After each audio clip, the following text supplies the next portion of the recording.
ಶಿಕ್ಷಣ ಸಿಗ್ತಕ್ಕಂಥದ್ದು ಬೇರೆ, ಸರ್ಕಾರಿ ಶಾಲೆಗಳಲ್ಲಿ ಸಿಗ್ತಕ್ಕಂಥ ಶಿಕ್ಷಣ ಬೇರೆ. ಈ ತಾರತಮ್ಯ ಹೋಗಲಾಡಿಸ್ತಕ್ಕಂಥ ಪ್ರಯತ್ನವನ್ನು ನಾವು ಮಾಡ್ತಾ ಇದ್ದೀವಿ ಅಂತಕ್ಕಂಥ ಮಾತುಗಳನ್ನು ಹೇಳಲಿಕ್ಕೆ ಬಯಸ್ತಾ ಇದ್ದೇನೆ. ಅದರಿಂದ ನಾನು ನೀವೆಲ್ಲರೂ ಕೂಡ ಎಲ್ಲ ತಂದೆ ತಾಯಿಗಳಿಗೆ, ಪೋಷಕರಿಗೆ ನಾನು ಮನವಿಯನ್ನು ಮಾಡ್ತೀನಿ ಅಂದರೆ, ನಿಮ್ಮ ಮಕ್ಕಳನ್ನ ಸರ್ಕಾರಿ ಶಾಲೆಗೆ ಕಳಿಸಿ, ಸರ್ಕಾರಿ ಶಾಲೆಗೆ ಕಳಿಸಿ. ಸರ್ಕಾರಿ ಶಾಲೆಗಳಲ್ಲೂ ಕೂಡ ಗುಣಮಟ್ಟದ ಶಿಕ್ಷಣ ಸಿಗ್ತದೆ. ಈಗ ಗುಣಮಟ್ಟದ ಶಿಕ್ಷಣ ಸಿಗ್ತದೆ. ಮತ್ತೆ ಎಲ್ಲಿಗಿಂತ ಬಹಳ ಮುಖ್ಯವಾಗಿ ನಾನು ಎಲ್ಲ ಉಪಾಧ್ಯಾಯರಿಗೆ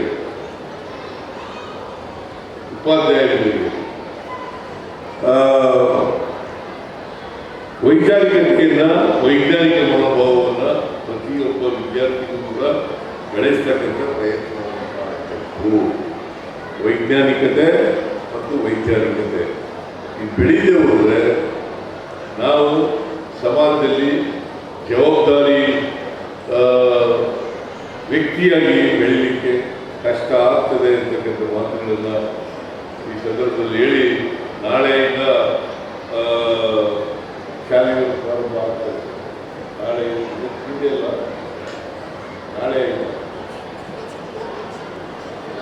ನಾಳೆಯಿಂದ ಶಾಲೆಗಳು ಪ್ರಾರಂಭ ಆಗ್ತವೆ. ನೀವು ಸಾಧ್ಯವಾದ ಮಟ್ಟಿಗೆ 100 ಹಾಜರಿಯನ್ನು ಮಾಡಬೇಕು. 100 ಹಾಜರಿಯನ್ನು ಮಾಡಬೇಕು. ಯಾವುದೇ ಕಾರಣಕ್ಕೆ ಶಾಲೆಯನ್ನು ತಪ್ಪಿಸತಕ್ಕಂಥ ಕೆಲಸವನ್ನು ಮಾಡಬಾರ್ದು. ಮತ್ತೆ ಡ್ರಾಪ್ ಔಟ್ ಕೂಡ ಆಗ್ಬಾರ್ದು. ನಾನು ಈಗಲೂ ಎತ್ತಾ ಇರ್ತೀನಿ. ರಾಜಪ್ಪ ಅಂತ ಒಬ್ಬರು ಹೆಡ್ ಮಾಸ್ಟರು ನಮ್ಮೂರು ಬರದೇ ಹೋಗಿದ್ರೆ, ಅವರು ಹೆಡ್ ಮಾಸ್ಟರ್ ಆಗಿ ಬರದೇ ಹೋಗಿದ್ರೆ ನಾನು ವಿದ್ಯಾವಂತನೇ ಆಯ್ತಿರ್ಲಿಲ್ಲ, ಮುಖ್ಯಮಂತ್ರಿನೂ ಆಗಲಿಕ್ಕೆ ಸಾಧ್ಯ ಆಯ್ತಿರ್ಲಿಲ್ಲ, ಲಾಯರ್ ಆಗಲಿಕ್ಕೂ ಸಾಧ್ಯ ಆಯ್ತಿರ್ಲಿಲ್ಲ. ಆ ಪುಣ್ಯಾತ್ಮ ಬಂದು ರಾಜಪ್ಪ ಮೇಷ್ಟ್ರು ಹೆಡ್ ಮಾಸ್ಟರು ನಮ್ಮ ಮನೆಗೆ ಬಂದು ನನ್ನ ಕರ್ಕೊಂಡು ಹೋಗಿ ಶಾಲೆಗೆ ಸೇರಿಸಿ 5ನೇ ತರಗತಿಗೆ ನೇರವಾಗಿ ಸೇರಿಸಿದ್ರು. ನಾನು 1ರಿಂದ 4 ಓದಲೇ ಇಲ್ಲ. ನಾನು LKG UKG ಓದಲಿಲ್ಲ. 5ನೇ ತರಗತಿಗೆ ನೇರವಾಗಿ ಸೇರಿಸಿದ್ರು. ಅವಕಾಶ ಇತ್ತು ಆಗ. ಆ 5ನೇ ತರಗತಿಗೆ ಸೇರ್ಕೊಂಡ್ರಿಂದ ನಾನು ಇವತ್ತು ವಕೀಲನಾಗಿ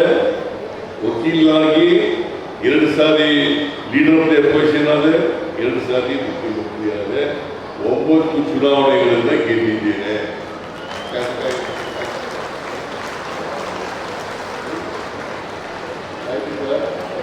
ಮತ್ತೆ ಇಂಥ ಸಂವಿಧಾನ ಬರದೇ ಹೋಗಿದ್ರೆ ನಾವು ಈ ಮಟ್ಟಕ್ಕೆ ಬರಲಿಕ್ಕೆ ಸಾಧ್ಯ ಆಯ್ತಿರಲಿಲ್ಲ. ಬಾಬಾ ಸಾಹೇಬ್ ಅಂಬೇಡ್ಕರ್ ಅವರು ಓದುವಾಗ ಇರಲಿಲ್ಲ, ಸಂವಿಧಾನ ಇರಲಿಲ್ಲ. ಆದರೂ ಕೂಡ ಅವ್ರ ತಂದೆ ಸುಬೇದಾರ ಆಗಿದ್ದರಿಂದ ವಿದ್ಯಾವಂತರಾಗಲಿಕ್ಕೆ ಅವಕಾಶ ಸಿಕ್ತು. ಹಾಗಾಗಿ ಅವರು ಬಹಳ ಜೀವನದಲ್ಲಿ ಅವ್ರದ್ದೆಲ್ಲ ಜೀವ ಚರಿತ್ರೆಯನ್ನು ನೀವು ಓದಬೇಕು. ಯಾರು ನೀವು ಹೈಸ್ಕೂಲ್ನಲ್ಲಿ ಇರ್ತಕ್ಕಂಥ ವಿದ್ಯಾರ್ಥಿಗಳು, PUC ನಲ್ಲಿ ಇರ್ತಕ್ಕಂಥ ವಿದ್ಯಾರ್ಥಿಗಳು ಅವ್ರ ಜೀವ ಚರಿತ್ರೆಯನ್ನೆಲ್ಲ ಓದ್ಕೋಬೇಕು. ಮಹಾತ್ಮ ಗಾಂಧೀಜಿದು, ನೆಹರೂರವ್ರದ್ದು, ವಲ್ಲಭಾಯ್ ಪಟೇಲ್ರದ್ದು, ಮಹಾತ್ಮ ಗಾಂಧೀಜಿದು, ಅಂಬೇಡ್ಕರ್ ಅವ್ರದ್ದು, ಬುದ್ಧ, ಬಸವ ಅವರೆಲ್ಲರೂ ಕೂಡ ಓದ್ಕೊಳ್ತಕ್ಕಂಥ ಕೆಲಸವನ್ನು ಮಾಡಬೇಕು. ಯಾಕಂತಂದ್ರೆ ಅಂತಿಮವಾಗಿ ನಾವು ಸಮಾಜವನ್ನು ನಿರ್ಮಾಣ ಮಾಡಬೇಕು. ಸಮಾಜ ಪರಿವರ್ತನೆ ಆಗಬೇಕು. ಜಾತಿ ರಹಿತವಾದಂಥ, ವರ್ಗರಹಿತವಾದಂಥ ಸಮಾಜವನ್ನು ನಿರ್ಮಾಣ ಮಾಡಬೇಕು. ಎಲ್ಲರೂ ಕೂಡ ಅಸಮಾನತೆ ಇರಬಾರ್ದು. ಅದಕ್ಕೆ ಅನೇಕ ಕಾರ್ಯಕ್ರಮಗಳನ್ನು ನಾವು ಮಾಡಿದ್ದೀವಿ. ಅಸಮಾನತೆ ಹೋಗಲಾಡಿಸಲಿಕ್ಕೋಸ್ಕರವಾಗಿ ಅನೇಕ ಕಾರ್ಯಕ್ರಮಗಳನ್ನು ಮಾಡಿದ್ದೀವಿ. ಪಂಚ ಗ್ಯಾರಂಟಿ ಯೋಜನೆಗಳನ್ನು ಮಾಡಿದ್ದೀವಿ. ಮಹಿಳೆಯರಿಗೆ ಶಕ್ತಿ ಕೊಡ್ತಕ್ಕಂಥ ಕೆಲಸವನ್ನು ಮಾಡ್ತಾ ಇದ್ದೀವಿ. ಅದೆಲ್ಲ ರೈತರಿಗೆ ಶಕ್ತಿ ಕೊಡ್ತಕ್ಕಂಥ ಕೆಲಸವನ್ನು ಮಾಡ್ತಾ ಇದ್ದೀವಿ. ವಿದ್ಯಾರ್ಥಿಗಳಿಗೆ ಶಕ್ತಿ ಕೊಡ್ತಕ್ಕಂಥ ಕೆಲಸ ಮಾಡ್ತಾ ಇದ್ದೀವಿ. ನಿರುದ್ಯೋಗಿಗಳಿಗೆ ಶಕ್ತಿ ಕೊಡ್ತಕ್ಕಂಥ ಕೆಲಸವನ್ನು ಮಾಡ್ತಾ ಇದ್ದೀವಿ. ಇವೆಲ್ಲ ಯಾಕೆ ಮಾಡ್ತಾ ಇದ್ದೀವಿ ಅಂದರೆ ಸಮಾಜ ನಿರ್ಮಾಣ ಆಗಬೇಕು ಅಂತ. ಅದಕ್ಕೋಸ್ಕರ ನಾವೆಲ್ಲ ಪ್ರಯತ್ನ ಮಾಡ್ತೀವಿ. ನೀವೆಲ್ಲರೂ ಕೂಡ ನಿಮ್ಗೆಲ್ಲರಿಗೂ ಯೋಗ್ಯತೆ ಇದೆ, ಸಾಮರ್ಥ್ಯ ಇದೆ. ನೀವೆಲ್ಲರೂ ಕೂಡ 625ಕ್ಕೆ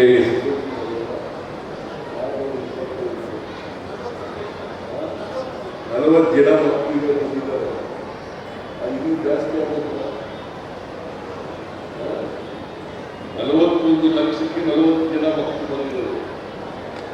ಕನಿಷ್ಠ ಪಕ್ಷ ಒಂದು 4-5 ಲಕ್ಷ ಆದರೂ ಕೂಡ ಬರಬೇಕು ಅಂತಕ್ಕಂಥ ಮಾತುಗಳನ್ನು ಹೇಳಲಿಕ್ಕೆ. ಕನಿಷ್ಠ ಪಕ್ಷ 4-5 ಲಕ್ಷ ಆದರೂ, ಯಾಕೆಂದ್ರೆ 41 ಲಕ್ಷ ಅಲ್ಲ, SSLC ಎಷ್ಟು ಜನ ಓದ್ತಾ ಇದ್ದಾರೆ? 8 ಲಕ್ಷ ಓದ್ತಾ ಇದ್ದಾರೆ. 8 ಲಕ್ಷ ಓದ್ತಾ ಇದ್ದಾರೆ. 1 ಲಕ್ಷ ಆದರೂ ಕೂಡ ಕನಿಷ್ಠ ಬರಬೇಕು. ನಾನು ಅದಕ್ಕೆ ಗುಣಮಟ್ಟದ ಶಿಕ್ಷಣ ಬರಬೇಕಾದ್ರೆ ಇವರು ಹಿಂದಿನ ವರ್ಷ 23-24ರಲ್ಲಿ 20% ಗ್ರೇಸ್ ಮಾರ್ಕ್ ಕೊಡಲಿಕ್ಕೆ 10% ಅಲ್ಲ 20ಪ್ಪ. ಏನಾಗಲಿ ಗ್ರೇಸ್ ಮಾರ್ಕ್ಸು ಬೇಡ. ಅವ್ರ ಸಾಮರ್ಥ್ಯ ಅಳಿಲಿಕ್ಕೆ ಸಾಧ್ಯ ಇಲ್ಲ. ಅವ್ರ ಸಾಮರ್ಥ್ಯ ಗೊತ್ತಾಗಬೇಕಾದ್ರೆ ಈ ಗ್ರೇಸ್ ಮಾರ್ಕ್ಸ್ ಅನ್ನ ಕೊಡಬಾರದು. ಗ್ರೇಸ್ ಮಾರ್ಕ್ಸ್ ಅನ್ನ ಕೊಡಬಾರದು. ಹಾಗಾಗಿ ಈ ಸರಿ SSLC-ನಲ್ಲಿ 63% ಜನ 63%. ಹೋದ ಸಾರಿ 20% ಕಡಿಮೆ ಆಗಿದೆ. ಬೇರೆ ಕಡಿಮೆ ಆಗಿದೆ ಅಂದ್ರೆ ಗ್ರೇಸ್ ಮಾರ್ಕ್ಸ್ ಕೊಟ್ಟೋದ್ರಿಂದ ಜಾಸ್ತಿ ಆಗಿತ್ತು, ಕಡಿಮೆ ಆಗಿದೆ. ನೀವು ಗ್ರೇಸ್ ಮಾರ್ಕ್ಸ್ ಇಲ್ಲದೇನೆ ಮುಂದಿನ ವರ್ಷ ಅಂದ್ರೆ ಈ ವರ್ಷ 75%ಗೆ ಬರೋ ರೀತಿಯಲ್ಲಿ ಪ್ರಯತ್ನವನ್ನು ಮಾಡಬೇಕು. ಆಮೇಲೆ ಪರೀಕ್ಷೆನ ಈಗ 3 ಪರೀಕ್ಷೆಗಳನ್ನು ಮಾಡ್ತಾ ಇದ್ದಾರೆ. ಒಂದು ಮಾರ್ಚಿನಲ್ಲಿ ನಡೀತಕ್ಕಂಥದ್ದು, ಎರಡನೇದು ಆಮೇಲೆ 2 ಪರೀಕ್ಷೆಗಳನ್ನು ಮಾಡ್ತಾರೆ. ಅದಕ್ಕೆ ಈಗ ಫೇಲ್ ಆದ್ರು ಅಂತ ಹೇಳೋದಿಲ್ಲ, ಪಾಸ್ ಆಗಲಿಲ್ಲ ಒಂದೇ.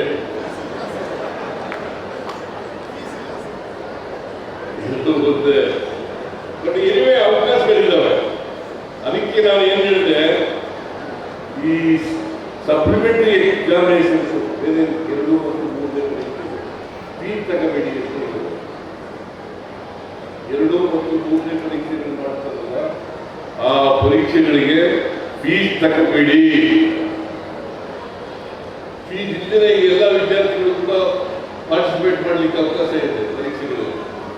ಸೊ ಅದನ್ನ ಮಾಡ್ತಕ್ಕಂಥ ಪ್ರಯತ್ನವನ್ನ ನಾವು ಮಾಡಿದ್ದೀವಿ, ಮುಂದೇನು ಮಾಡ್ತೀವಿ.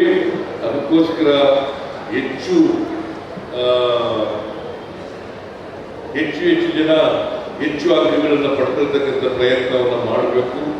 ಯಾರು ಕೂಡ ಪ್ರತಿಭೆ ಇಲ್ಲದವರಲ್ಲ, ಹುಟ್ಟಿನಿಂದ ಪ್ರತಿಭೆ ಬರಲ್ಲ. ಅವಕಾಶಗಳು ಸಿಕ್ಕಿದಾಗ ಪ್ರತಿಭೆಗಳು. ನಮಗೆ ಬಾಬಾ ಸಾಹೇಬ್ ಅಂಬೇಡ್ಕರ್ ಅವರೇ ಉದಾಹರಣೆ. ಬಾಬಾ ಸಾಹೇಬ್ ಅಂಬೇಡ್ಕರ್ ಅವರು ಅಸ್ಪೃಶ್ಯ ಸಮಾಜದಲ್ಲಿ ಹುಟ್ಟಿದವರು. ಅವರು ಈ ದೇಶ ಕಂಡಂತ ಮಹಾನ್ ವಿದ್ವಾಂಸರಾಗಿದ್ದರು. ಇದನ್ನ ನಾವು ಅರ್ಥ ಮಾಡ್ಕೊಂಡು ಎಲ್ಲರಿಗೂ ಕೂಡ ಶಕ್ತಿ ಇದೆ, ಸಾಮರ್ಥ್ಯ ಇದೆ, ಅದನ್ನು ಬಳಸ್ಕೊಳ್ಬೇಕು ಅಂತಕ್ಕಂಥ ಮಾತುಗಳನ್ನ ಹೇಳಿ ಈ ಶಾಲೆ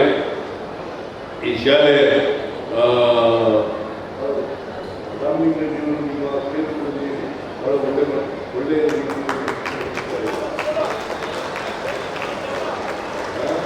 ಅದು ಎಲ್ಲರೂ ಕೂಡ